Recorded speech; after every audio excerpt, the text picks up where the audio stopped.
It's August 7th, 2020. Just doing a little hiking today.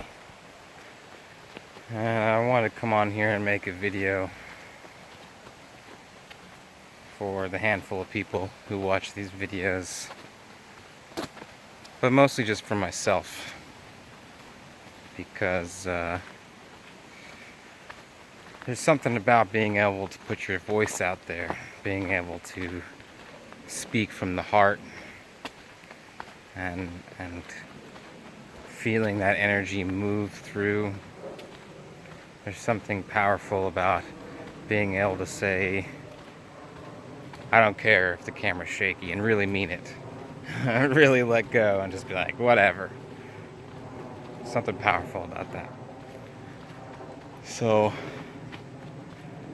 I've really been feeling, as I think most people are, the collective pain in the world today. There's a lot of pain in the world. A lot of fear. A lot of doubt. A lot of uncertainty. A lot of grief.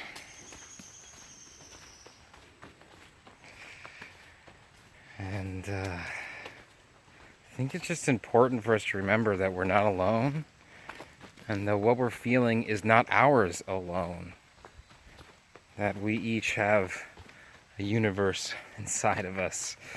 That we each have countless origins of energy within our own energy. Unlimited amounts, uncalculatable amounts of information within our own being. And the overwhelming majority of that information is overwhelming and confusing and unclear. And that's why the overwhelming majority of that information is not on the surface 99.99% of the time. The majority of it is somewhere else. It's deeper. It's not consciously known or experienced, because if it was all consciously known and experienced, we would probably go insane. And so whatever it is you're feeling, just remember you're not alone, and it's not yours alone. You're not alone, and it's not yours alone.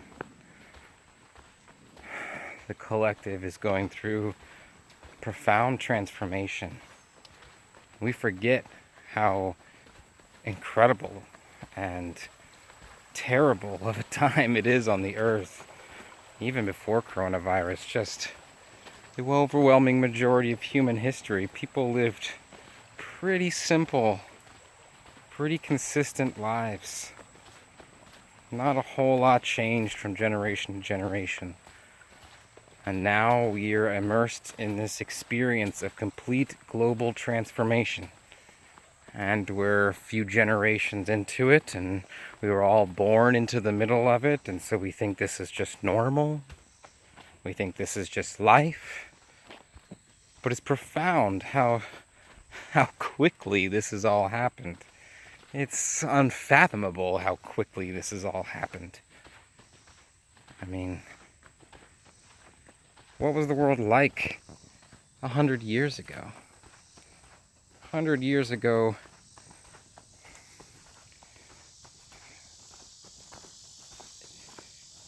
it was nothing like this.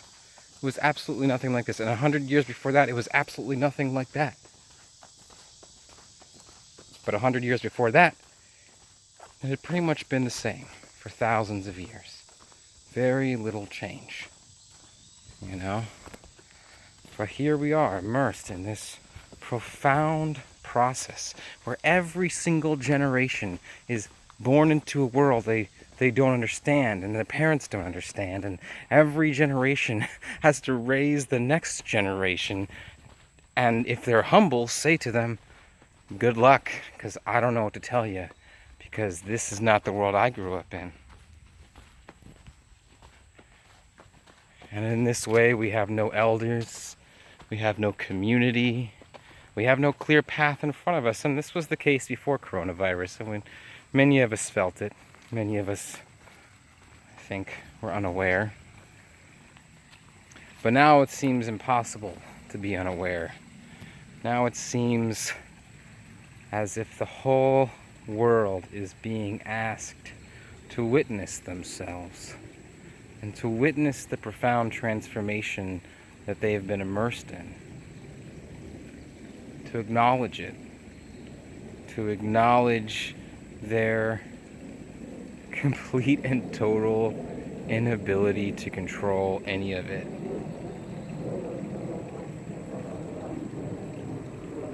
So many people talk about whatever it is, their idyllic outcome of this event. People want some sort of resolution. People want to go back to normal. They think there'll be a vaccine, or they think it'll just go away, or they think it'll burn itself out. And I don't know, maybe some of those things are true. Maybe they're not. But I know for sure that it's really hard for us to accept loss. It's really hard for us to accept that our lives don't turn out the way we want them to. Especially in our culture, we're so deeply ingrained in our culture is this idea that if we just strive, if we just work, if we just innovate, if we just dedicate, then eventually, you'll create whatever it is you want, whether it's the old school Republican conservatives, pull yourself up by your bootstraps and work hard, or it's the new age hippies saying just think positive and you'll get that fancy car. Doesn't matter. It's the same thing. It's this projection of our ideas and our hopes and our dreams upon the world, and a seeking of ourselves outside of ourselves. Seeking of our peace and our satisfaction in the world around us. Through our projection, through our manipulation of ourself and the world, to try and force it to look the way we think it's supposed to look. And the people who get it, the people who get that thing, whatever it is, when the world actually, eventually, maybe, possibly molds into what they think it should be, it's empty.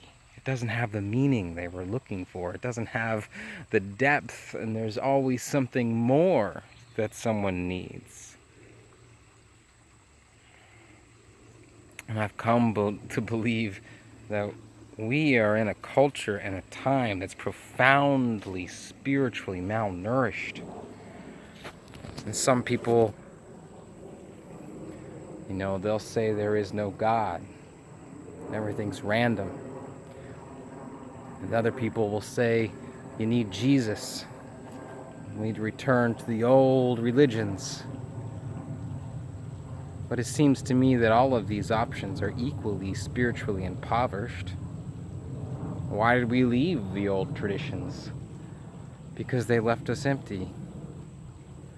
They left us disconnected from self, disconnected from spirit, disconnected from the earth, and disconnected from one another. And then in pursuit of that connection, we turned to consumption. We turned to manipulation of the world and ourselves in hopes that it would look the way we think it should look. And right now, we are being asked to simply recognize what's been happening.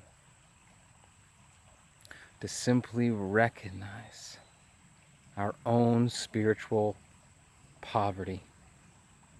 To simply recognize that none of the answers outside of ourselves, material or spiritual, are actually getting us what we want.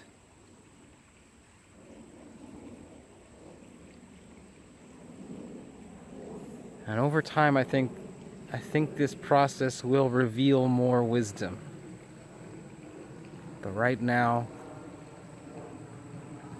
we're being asked to surrender. Just surrender. Just surrender.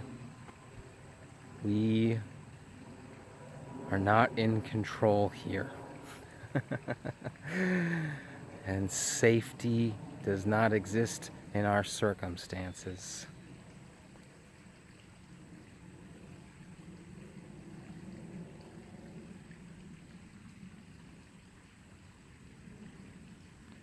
This is where I come to remember who I am. I come out here to this forest, and it takes me a while.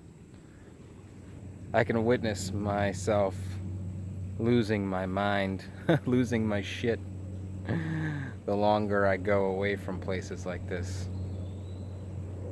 And then when I come back, I remember, very slowly I remember that what I'm searching for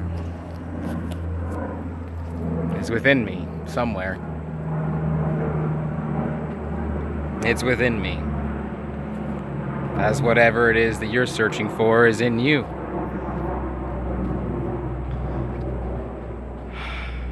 Part of me wants to search for a place where there's no airplane noises. But that's not the world I live in. We live in a noisy world now. Man, finding quiet places is hard. Perhaps that search for quiet places outside of myself is really just a longing for the quietness within. That seems even more difficult to find sometimes.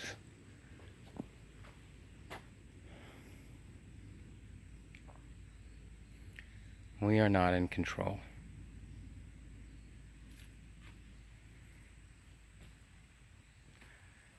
And this is a lesson in surrender. And if we can surrender, then we can find clues.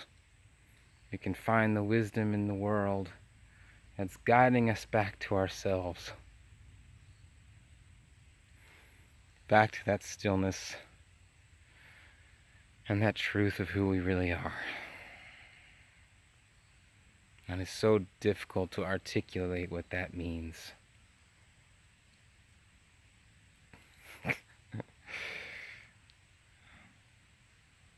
As if language itself is an attempt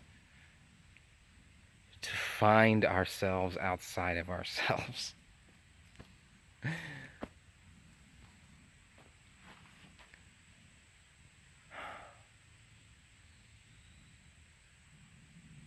Remember that you're not feeling this alone, and what you're feeling is not yours alone, and that there is a place in your life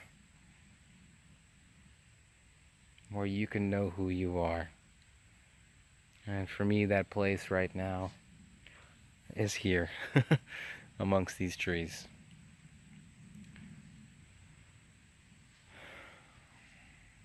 Hang in there. It's gonna get better.